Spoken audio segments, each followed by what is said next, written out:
Christmas movies. We all love them. And we all watch them every year around the Christmas holidays. Some old, some new. As long as we have an attachment to the movie, it can be considered a Christmas classic. But my favorite Christmas movie is one that many people, for some reason, say it's creepy. But personally, I feel like it's one of the most beautifully written and entirely composed movies I have ever seen. Today's video will be different from the other videos I've ever done, as I will be doing a Unlucky Tug retrospective style of the Polar Express and why I love it so much. Let's get into it. I don't really want to waste any more time than I already have. I just really want to get into this.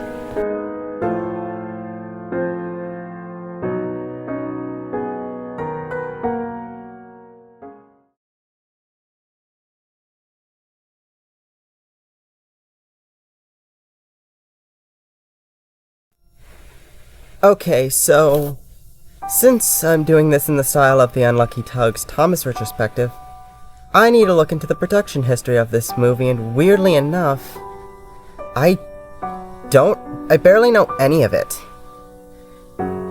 All I know is the fact that there were 3 stages to the motion capture animation that was used. First, they captured every single actor playing a scene out in a motion capture suit. Then was the Michelin Man phase, as revealed in the It Takes Two scrapped scene, and then they started to polish things up to where it'll look like in the final film. And that's it. All I know is that Tom Hanks was also originally supposed to play the hero boy, and I'm pretty sure he later gained a separate voice actor. That's the weird part. I barely know anything about the production history of this film, so this section is going to be a bit short. Sorry about that. But if you can find if someone could find more production history of this movie, I would love to see it. Seriously, the more I know about this movie, the better it gets for me. Sorry, this video is unscripted. Just stated that in the intro.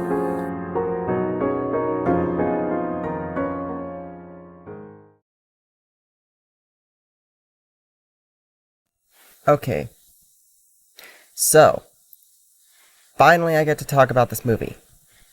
I first need to get into the movie's plot. As every good movie does, it has a very good and well-constructed plot. The description of this movie, as put on Hulu and Disney Plus, is: on Christmas Eve, a boy embarks on a magical adventure aboard the Polar Express, where he will rediscover his Christmas spirit. Which describes the movie pretty much perfectly in my book. So, besides that, what else could there be? Well, this movie has some phenomenal writing.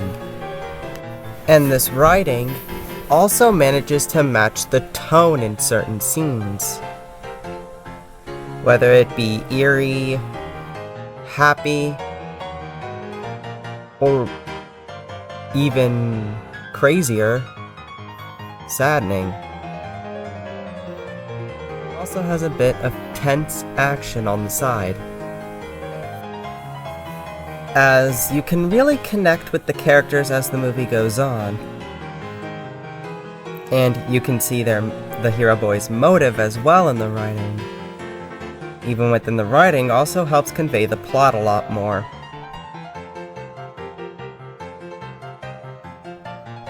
And also, another thing that makes this movie so gosh dang beautiful to me is its sound design.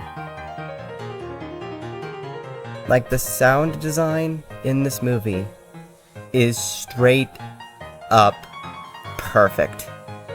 I don't think I could picture any other sound effects being used for this movie. For example, in the scene where we see the reindeer, everyone else can apparently hear the bells, but we don't, as this movie is from the Hero Boy's perspective. We aren't able to hear the bells because he can't. And also, the engine... Don't even get me started on the engine. The engine, the Polar Express itself, has perfect sound design. I'm not even being, I'm not joking. They perfected the sounds of a steam engine. Dear God. I am being full-on serious when I say they perfected this. You know what, here, I'm gonna play a shot from the movie that displays these sound effects in full force, and you can tell me if this is pretty much perfect. 'Cause dear God, I can say that.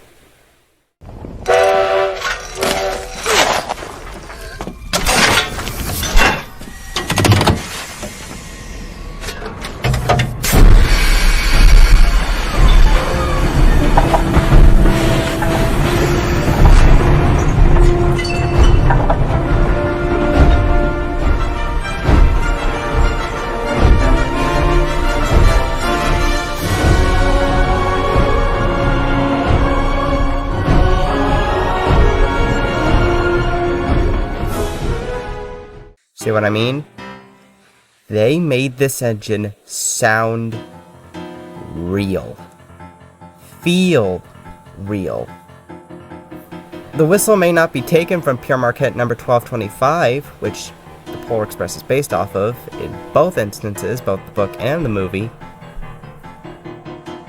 But I can't picture the Polar Express making any other whistle sound. It sounds so satisfying. This whistle is literally ingrained into my brain. It's just so satisfying to listen to. The ice sequence is one that also people hate on a lot for it being highly unrealistic, but a bit of a hot take here, but this is my favorite scene in the whole dang film. Mainly for another thing. Besides the awesome sound effects, another thing that I really love about the Polar Express is its music. It really does match the tone of scenes perfectly. Like, for example, the track used in the ice scene.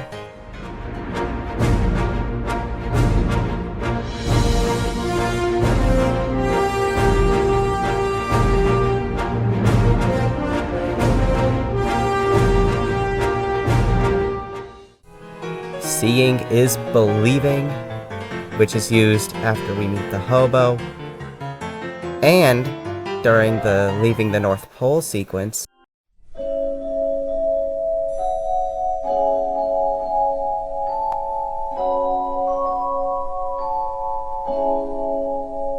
And heck, even the Polar Express main theme itself, I can't picture another thing using this theme. Now, apparently, due to GWR Studios' spoof video on the Polar Express, apparently the Polar Express theme sounds a lot similar to the theme it used in Elf, which came out a year before the Polar Express did. And if I'm being honest, I wouldn't be shocked if they took some tones from Elf and used them in the Polar Express. I mean, I wouldn't be surprised if the Polar Express people were fans of Elf. Now, besides the soundtrack, there is one more thing that really makes this movie strike gold in my heart forever. The visuals. They were, and still are, peak visuals. Now, some people say that the movie is creepy because of its motion capture visuals, but personally, I don't mind it. I can't picture the movie having any other style. It has its own unique, distinct style. And I love it. I love it a lot. Now, you may be wondering, didn't they also use the same thing for a flippant adaptation of A Christmas Carol? And yeah, they did, but if I'm being honest, Polar Express just pulled off the visuals better. If you really, really want to go a bit deeper, though, you could also see some slight things in the background that they didn't really have to put in. And yeah, they didn't really have, like in this scene here, they didn't have to keep putting the ticket in the vent in the background here after it gets sucked back into the coach. They could have just, left it, just removed it from the background and nobody would care. But they kept it there for consistency, and that's what makes it great. They kept it there because it wouldn't make sense to remove it. The hero boy would have to go back there later. So they kept it there the whole time.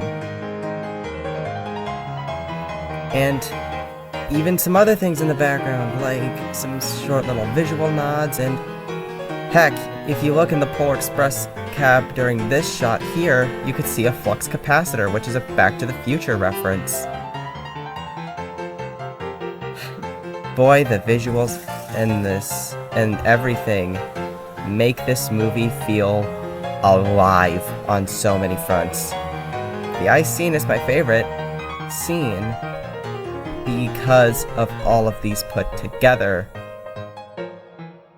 But I want to talk about a couple of more scenes I like. For example, the entirety of the Flat Top Tunnel sequence. It really makes Flat Top Tunnel straight up look like a threat, and if they do not get to the front of the train in time, or the hog, as the hobo so calls it, it would pretty much be over. And the music shows the intensity and the visuals show the danger. And that's pretty much it. The Polar Express has amazing visuals, sound effects, writing, everything. Dear God, I love this movie a lot.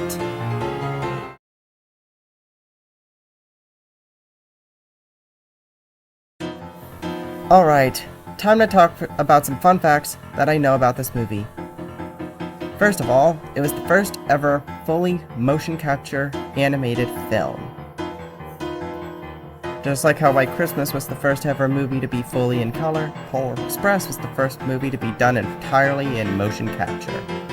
So technically, the Polar Express set in line for the technology that the Avatar movies have. Y'all Avatar fans wouldn't have had it if it weren't for the Polar Express, let me tell you that.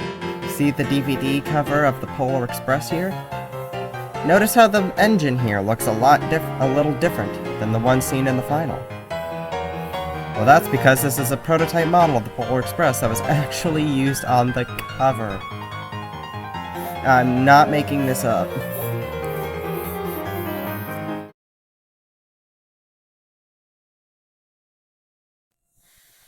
And that is all.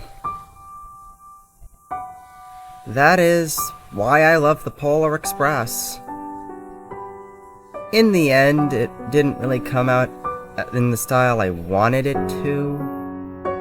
Like, this video didn't come out in the Unlucky Tug Thomas retrospective style that I wanted it to, but I feel like it's sort of a nice little flow, my own flow on it, you know?